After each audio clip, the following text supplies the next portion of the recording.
This is Shades of Soul, and welcome to the second episode of NewJack Swing Sundays. Now, what I'm going to be doing in this series is I'm going to be taking two NewJack Swing albums, comparing them using my uniquely crafted point system, and ultimately picking the better of the two albums, in my opinion.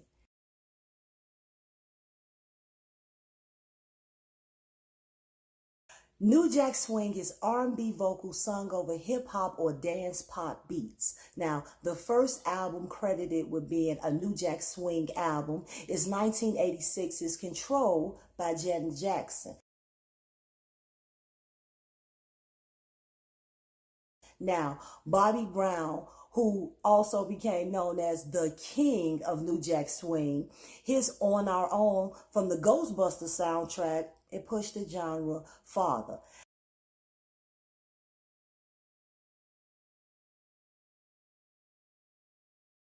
And the best-selling NewJack Swing album of all time is Michael Jackson's Dangerous.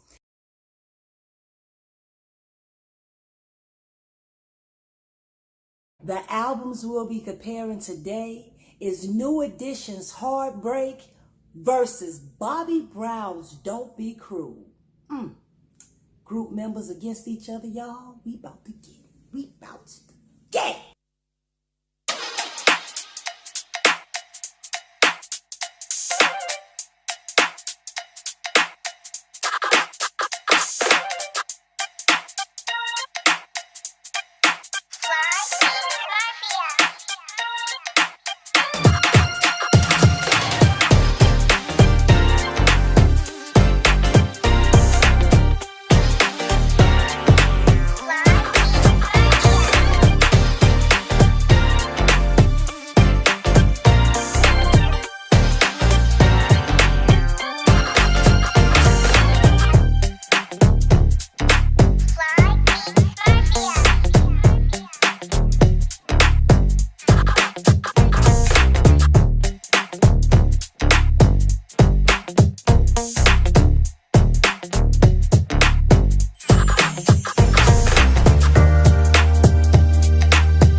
Things these two albums have in common: both albums were released on June 20th, 1988.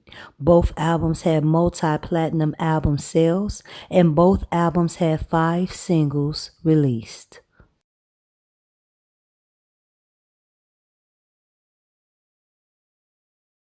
Jam, oh jam, jam, Teddy jam for me, yeah.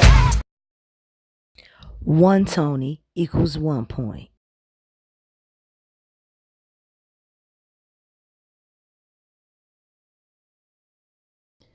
One Running Man is worth 2 points.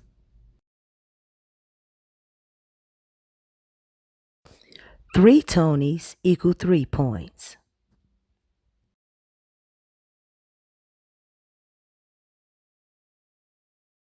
A cross-color fit is worth 4 points.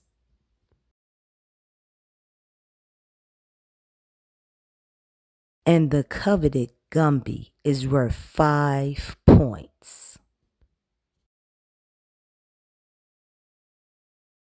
The official standout tracks on these two albums are You're Not My Type of Girl for Heartbreak and My Prerogative on Don't Be Cruel. Personally, the standout tracks for me are Can You Stand the Rain on Heartbreak and Roni on Don't Be Cruel.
The final score is Heartbreak with 47 points and Don't Be Cruel with 37 points.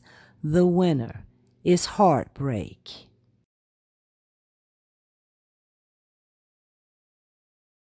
New Edition's Heartbreak album. This is one of the most influential albums of all time, but we're going to come back to that. New Edition is transitioning on this album from a boy band, literally of teenagers, into young men. And it is apparent. This album is very mature. And on this album, Ralph's voice is only about 2 octaves deeper than what it is on Candy Girl. But wait a minute, let me pause for a second. While we're talking about old school, New Edition, do y'all remember on Mr. Telephone Man when 11-year-old Mike Bivens' ass called the phone company to have them break through the line because he was getting a busy signal? Now, you got to be as old as me to remember that it was a time that you could call the phone company and have them break through a line if you was receiving a busy tone. But you got some damn nerve, 11-year-old Mike Bivens, having the phone company break through a line. You know who's probably on the phone, Mike? The adult that pays the phone bill. All right, that's just always, every time I hear it, I just be thinking the gall of you, like my mother. Anyway, let's get back to the topic. Okay. Heartbreak. This is a NewJack Swing album with R&B sensibilities on it. Now, it's mostly a NewJack Swing album, and the songs are NewJack Swing, but it has a couple of ballads on it. Where do I even start at? Like, let's start at the beginning. Where it's all started from is I think it's the first track on the album, because this album opens up with an intro. No, That's How We Livin' is the first song on the album. And then it goes into where we all started from. Now, little known fact, where we all started from is a diss song to New Kids on the Block. Yeah.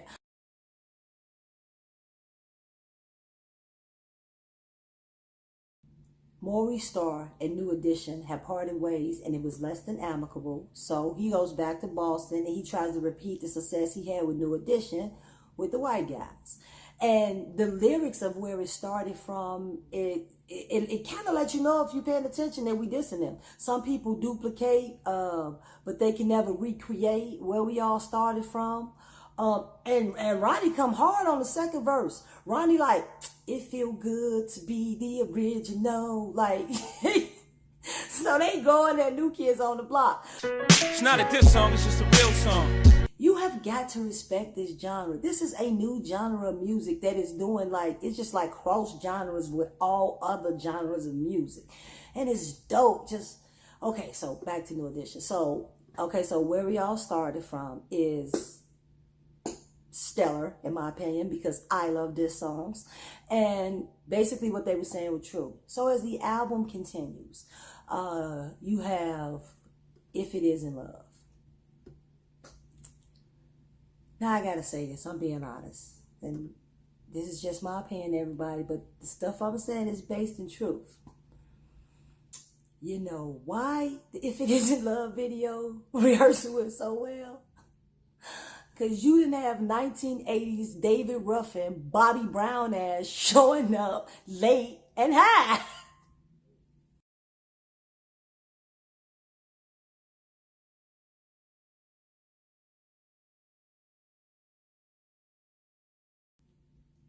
I love Bobby. I do. I love Bobby.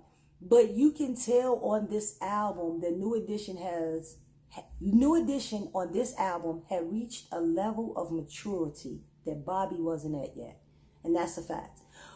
Bobby was still feeling himself. I mean, you know, these are still their early 20s. It's not like late 20s yet. They're still in their early 20s. They're still young guys.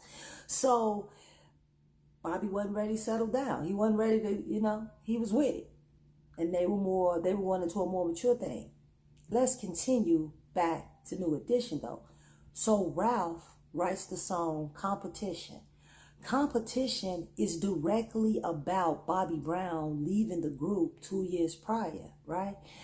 And it's Ralph and it's Ricky singing the song. And I like it. Like, I mean, it's a song basically, but Ralph is pouring his heart out. Because don't forget, despite the fact that this is business and that they had kicked Bobby out the group, they were friends. They were all boys. And let's not ever forget how loyal Ralph really was to them. Because you see, Maurice Starr basically told Ralph, look, I just really want you. And Ralph like, no, you got to bring my boys too. So Ralph was really affected about Bobby leaving, you know. So this is the first album. Should have said this earlier. This is the first album without Bobby. This is New Edition's 5th album, the first album without Bobby, and the first album with Johnny. Here we go. Can You Stand the Rain? Johnny's voice compliments Ralph like they had always been singing together. They sound so good together. But another thing I wanna go back to Ricky. Ricky's voice is definitely more prominently featured on this album. And I didn't realize how good of a singer Ricky was until this album. Before we get to Tell Me When I Can See You Smile Again by BBD, you got Ricky basically like grown man style singing ballads on this album. And he's still, because you know New Edition love to talk on the beginning of the song, like, let you know what's up, baby girl. That's because they old school. But Ricky's voice is definitely prominently featured more so on this album. And the 3 leads, first of all, they balance the leads really good because it's songs that Ralph basically sings and then Johnny follows up, or Ralph and Johnny, or Ralph and Ricky, or Ricky and Johnny. It's like they rotated very well between the 3 of them.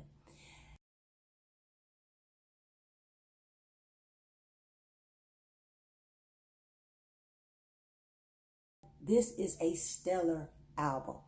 It only sold 2 million records, but first of all, this is 2 million records by 1988 standards. This isn't going platinum off ringtones like today.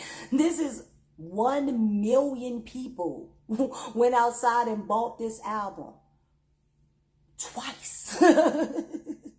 2 million people bought this album. But the influence, let's talk about the influence of Heartbreak. This album has Boys to Men on it, which Johnny Gill didn't want to record. He thought it was an adolescent song, and it ended up being, Boys to Men ended up being one of the most successful songs recorded by New Edition. So successful that Boys to Men is not part of the original 5 singles released. This album Heartbreak came out in 1988. In 1991, Boys to Men was so successful, they had to re-release it as a single 3 years later.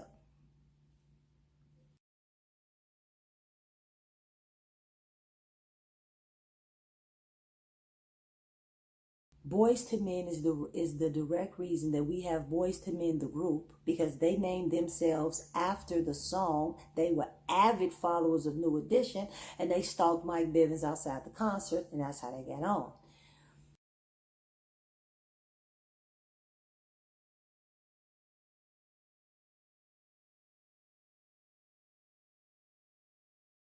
Ultimately, Heartbreak is the album that defined, in my opinion, New Edition as we are no longer a child act. We are adults. We have something to say, and we're going to still give you feel-good music. The impact of this album has been way far-reaching, definitely. So with all that said about Heartbreak, Don't Be Cruel is the shit!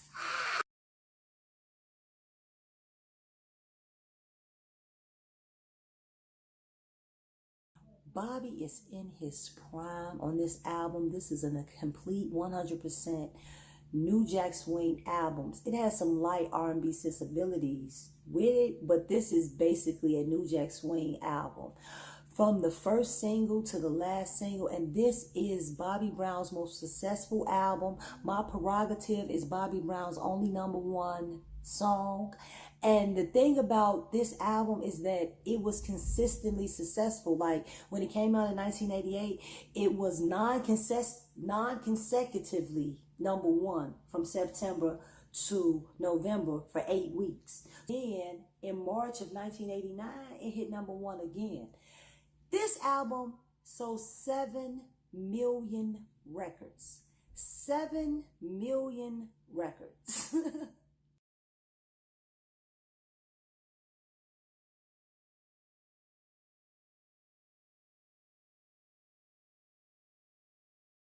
I'm not going to say that Bobby Brown wasn't a major player in New Edition. He definitely was. But the Heartbreak album makes his exit seem minor despite competition and song, because I don't miss him.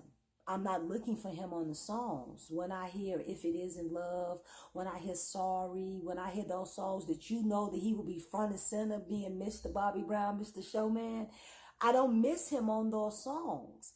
And that's good because 2 reasons. New Edition needed to grow and be New Edition, and Bobby needed to be Bobby. And that's why the name of his album is My Prerogative.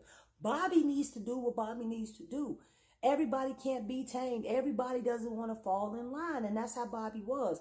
But what I like and what I don't like, what I like is the way the album comes off like, I get down, I would have been this successful anyway. Look at me. What I don't like is downplay the amount of work that went into this album. Don't forget, these albums are at the beginning of this genre. So these albums are setting a standard. Don't Be Cruel is definitely a fucking NewJack Swing standard. So when you make it look effortless, you make it look like no work went into it. You downplay all the work that went into it. How do you think that Bobby Brown became known as the king of NewJack Swing? So Don't Be Cruel is the album that Bobby had to put out for Bobby. And Heartbreak is the album that New Edition had to put out for New Edition. I feel like despite the points, because if the points say that New Edition won, the points say that. But even without the points, I honestly feel like even if Bobby's album had won in points, I think overall, the overall influence of Heartbreak is so huge that, and Bobby put out a very good album. This is a very good album. I'm not going to say that Don't Be Cruel is not an outstanding album, because it is. But Heartbreak is iconic because of its reach. And despite the fact that Don't Be Cruel sold 5 million more albums than Heartbreak, shit, sometimes less is more.